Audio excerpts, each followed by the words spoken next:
morning, everyone. Welcome to the weekly meeting. For those of you that don't know me, my name is Zoar Morales, and I'm an alumni of this program. I started in this program about 3 years ago this month, and still hooking and jabbing in the business. Started off in a time when it was pretty easy to get some deals going. I was fortunate enough to get connected with a solid team out here in Hawaii, and so I got a lot of reps. Um, it was a time when a great time to join to get a lot of practice, but as far as a time to the quality or the experience that I had was phenomenal, and it made it seem a little bit too easy to make it work in this field of business. But I'm grateful for it, and right now I'm reaching that 3 year mark where people um, their heads just explode from being in the real estate business and go other ways. But I'm still sticking it out, still making it happen, trusting that the Lord will provide, and He is. A few of the talking points I'm going to talk about today touch on that. Thank you, Carlos, for letting us know you're driving. Anyone else, if you're in a safe situation, I'd appreciate if you turn on your video so that we can have an interactive experience. But if you're driving or doing something else where you don't want to be on camera, totally fine. But so I'll be talking about 3 talking points, and then we'll just be breaking into a quick little Q&A if you guys have questions about whatever phase you're at. If you need any pointers on getting out of the rut you're in. Without further ado, I'll just jump into my talking points. I'm going to share my screen real quick. For those of you who are not familiar with the functions on Zoom, some of the commonly used items are on the bottom of the screen. There's one with a little smiley face and a plus sign. It says reactions. And so that's a way you can raise your hand if you have a question anytime, or you can do a little applause if you want to clap for me for something that I say. Thank you, Jackson.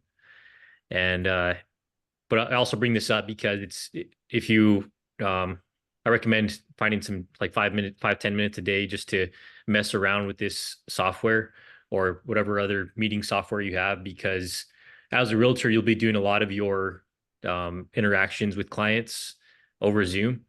That is especially if the clients are moving from out of town, but even if they're in town, it might be easier to establish that connection because people are getting a little more different these days where they feel uncomfortable to even have a phone conversation.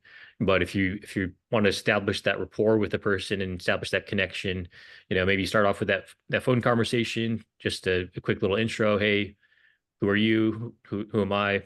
Little exchange of background, establish some common ground, and then, hey, let's set up a time to meet on Zoom next week.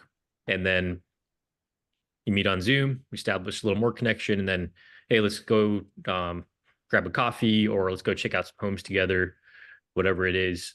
But it's a really powerful tool to know how to use so that you can have meetings with people, because you don't want to set up a meeting and be like, hey, Mr. De Simone, I want to help you sell your house, and so let's meet up on Zoom. And then you're clicking around and you're like, oh, I don't know what I'm doing. I think you're muted, but I don't know if you can hear me as I'm talking. So it can be a mess. I know that from experience from when I was first using this software, but yeah, I recommend just setting up a meeting with yourself or with a friend and just kind of click around, because there's a lot of really neat features. Like you can do a whiteboard to like draw out scenarios or whatever it is. Lots of unique tools on here. But now let me jump back to what I was talking about. So sharing my screen. Like one of the other neat features with screen share, you can also share on your phone. So if you're trying to explain to someone like how to use one of the apps you're using to help them find a home, you can share directly from your phone onto your Zoom meeting. So first talking point, it's kind of related to me reaching this 3 year mark in the business. And right now, for those of you that are not familiar with the current state of the real estate market.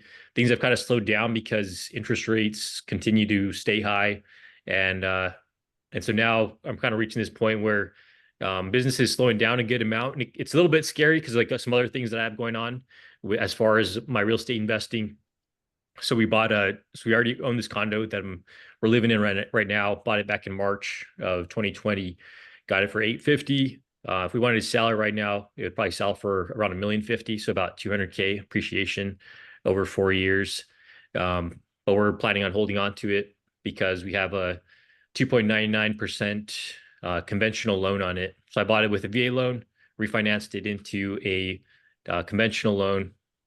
There's some more backstory that went into being able to convert that because of having to have 20% equity, so we didn't have to pay PMI. If you guys have any questions on that, we can talk about that after this. But yeah, I converted that to conventional, freed up my VA loan. I tried to buy a house right away. Right after that, it was too close to my EAS date.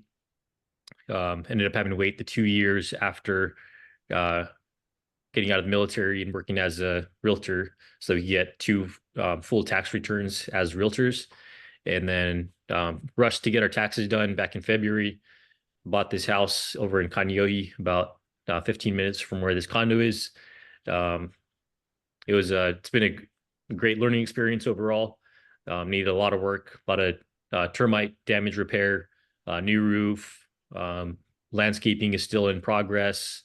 We need to put some new windows, new split AC, all that stuff. But all the funds that are going towards that and not having that steady W-2 income working as a realtor can be stressful. But you have to kind of realize, for one, that it's kind of a blessing to be in this challenging situation because there's so many people. It's probably the majority of people here in Hawaii that can't even afford one house. But I'm over here stressing out about affording our second house and transforming it into a dream home. But I find myself stressing out about that, and then I think about how there's people that are working 3, 4 jobs just to pay rent, much less buy a home. So definitely grateful for the stressful situation that I'm in, but I also have to observe how it's affecting my conversations with people. I need to spend a little more time in prayer, a little more time meditating to detach that stress and to realize that it's something that I should not be stressing about. And so that so I'm not like talking to people and they're deliberating over 7 different properties and they've already like almost offered on like 4 properties and they're just kind of going back and forth. Because if you're in that situation helping them solve their problems and you have in your mind like or at the forefront of your mind the stress that's going on in your life, you can find yourself just like, all right guys, just make a decision. Like, it's not that hard, just pick a home. I need to get a paycheck, so just make a decision. But I've so far it's gone well with um, finding time to meditate and pray so that I don't find myself in a situation like that. Lots of deep breathing exercises. But the other thing that's on my mind is, and brings me back to this talking point, is kind of like a shortage of business coming through. And so when we started out, we just kind of had leads coming through this Facebook page that we helped out with our team. And then now, like last year, we just kind of had steady business just coming out of nowhere, just God blessing us. And right now, we haven't really put much time into generating new business because we've been focusing a lot of our time and energy on this renovation project. And so we're kind of seeing the results of that, of not, if you're not constantly, feeding that pipeline, if you're just kind of, you get bottlenecked focusing on one area, then things will slow down. It can be kind of stressful. And so now I'm kind of finding myself having to return to the things that I did at first. So I'll just read this real quick. So this is John talking to, inspired by the Holy Spirit, talking to all these different churches. And so this is to the angel of the church of Ephesus. These things says he who holds the 7 stars in his right hand, who walks in the midst of the 7 golden lampstands. I know your works, your labor, your patience, and that you cannot bear those who are evil. and you have tested those who say they're apostles and are not, and have found them liars. And you have persevered and have patience and have labored for my name's sake and have not become weary. Nevertheless, I have this against you, that you have left your first love. Remember, therefore, from where you have fallen, repent and do the first works, or else I will come to you quickly and remove your lampstand from its place, unless you repent. But this you have, that you hate the deeds of the Nicolaitans, which I also hate. He who has an ear, let him hear what the Spirit says to the churches. To him who overcomes, I will give to eat from the tree of life, which is in the midst of the paradise of God. So I'm going to completely take this out of context, but just the general idea of it is, so you have this church that's overall doing a good job. So replace that church with you.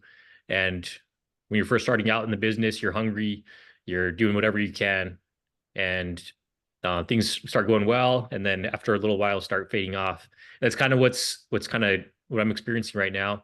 Things started off really good, because when the market was super hot the following year, we did better than that first year while everyone else was struggling.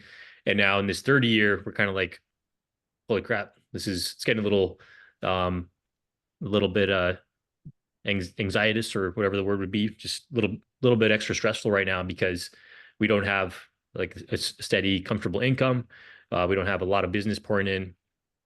But it's like, okay, so you're in this tough situation, you're kind of backed into a corner. Do you just, you drop and die, or do you start fighting back and start taking back ground and return to the things you first did?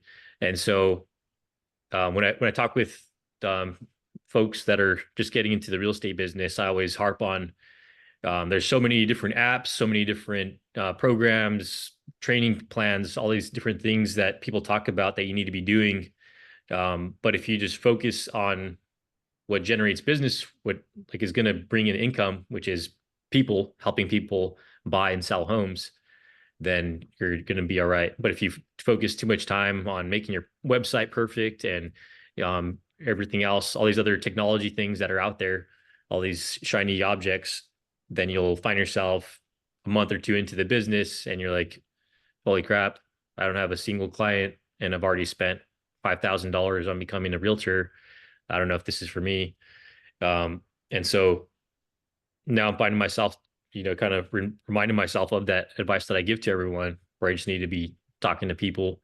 Um, just even if it's just conversation about catching up, um, naturally it'll come up in that conversation that I'm in the real estate business here in Hawaii, or just in the real estate business, period.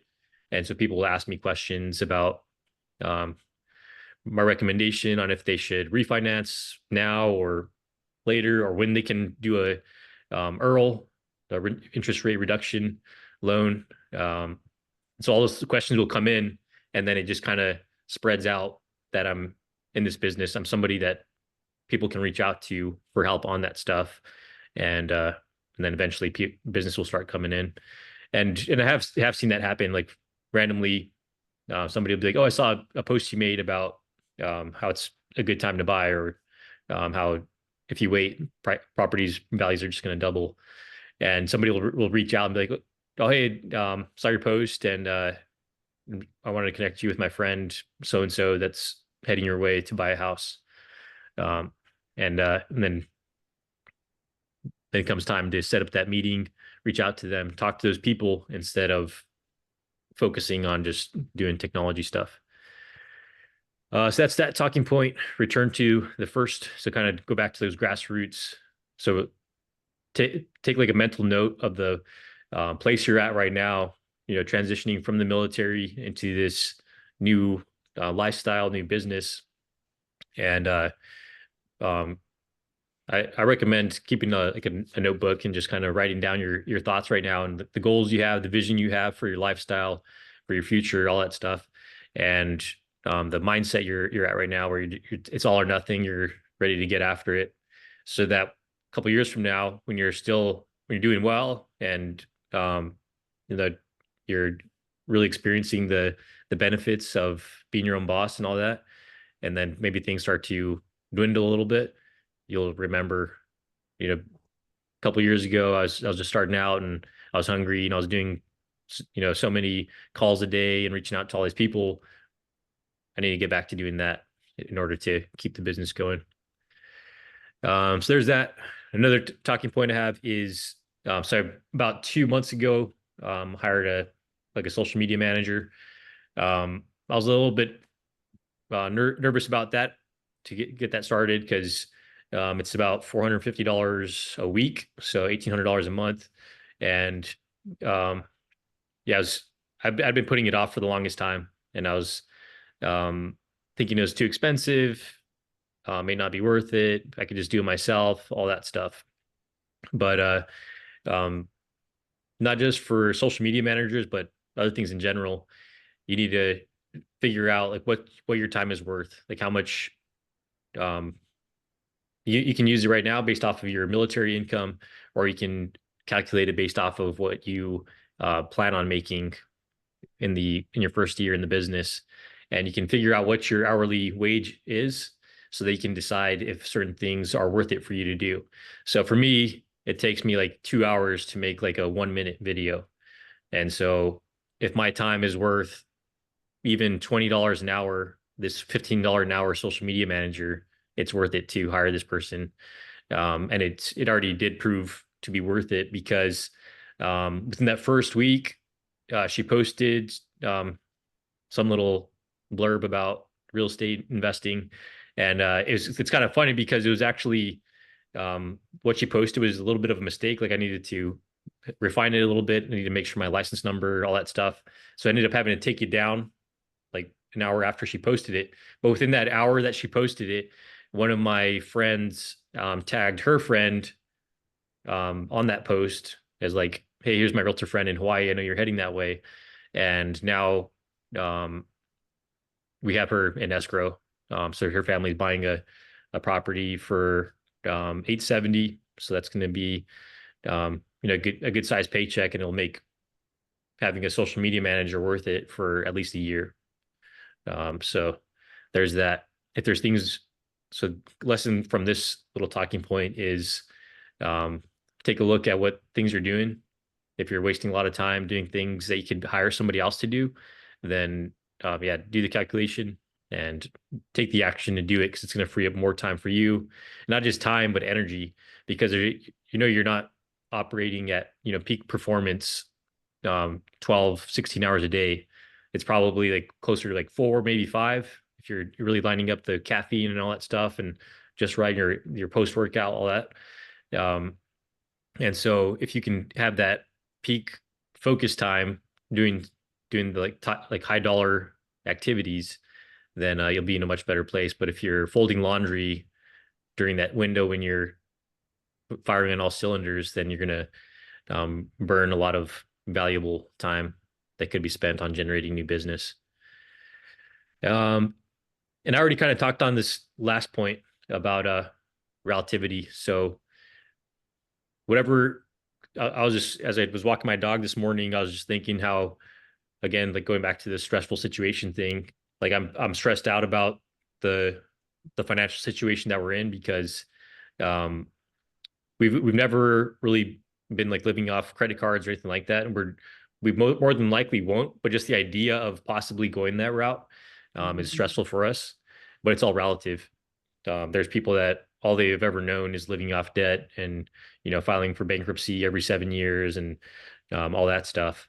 But it's um, thinking about that and thinking about how um, there's people that are like really struggling, like they don't know if they're going to eat lunch or dinner today, um, and it just makes you. It's kind of like a humbling little thought exercise to do to return to being grateful for the position that I'm in.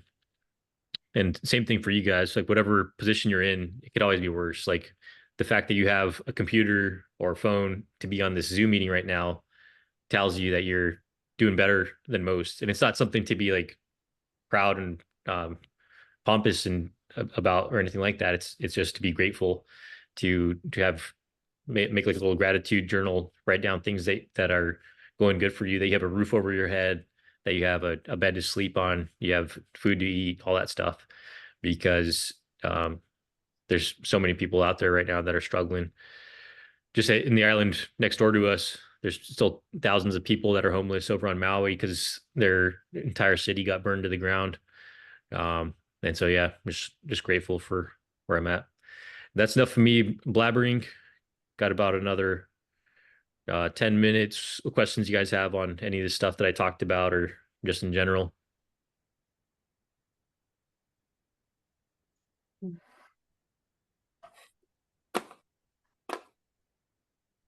Anything?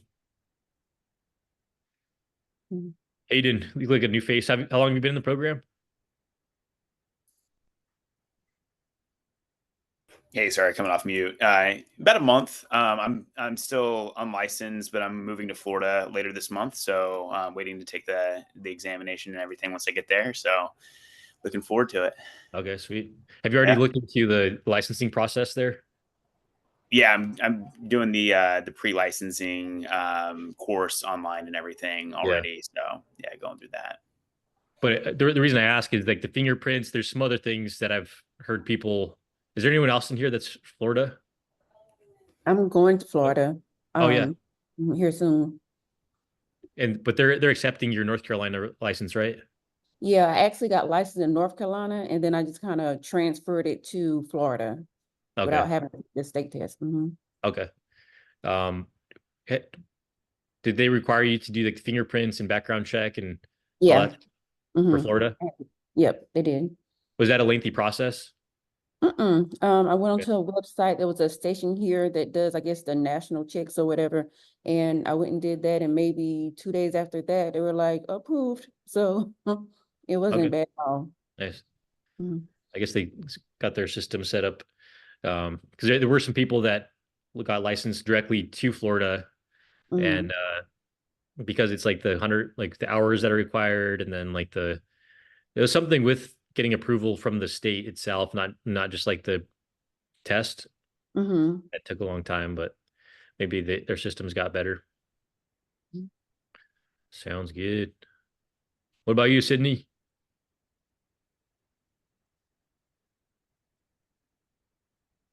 Hey Zor. Yeah, brand new here, just started last week. I finished my pre-licensing courses. I'm just waiting for California's department to approve my application. Got all the fingerprints done, whatnot, but I checked the processing time. I submitted back in May. They were still, from that May 2nd, they were still looking into like February 12th. So it's a time I don't know, whatever they're doing up north. It's taking them a while to approve applications, but Okay. just how you were talking about blessings, I look at it as gives me more time to study. Really be prepared for it. So Okay. So the wait time is just to take the test? yes, sir. Hmm. Okay. Man. Yeah, other California people in the meeting, take note. Hurry up and sign up for that test. And did you do the combined, or that's after you I pass the so I test? didn't do the combined just because of funds or my financial parts, but Yeah. yeah, I just did the test right now. Okay. Mhm. Sounds good. And then another thing I tell people is like while you're waiting for that opportunity to take the test, and if you feel like you're burnt out, you can like rotate like what you're doing, like studying, and then you can focus some time on. You can already start generating like social media posts and stuff like that on Canva or whatever kind of system you're using, so that as soon as your license is live, you can just already have a bunch of stuff to post. Okay, Um, because yeah, it can kind of reach burnout if you're just studying nonstop. right. Al?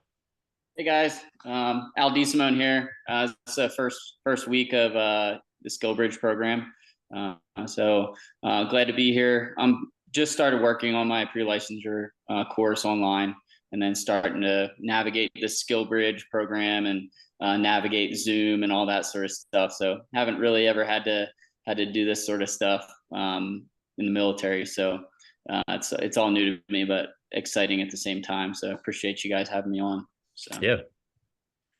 Glad all you guys are in this program.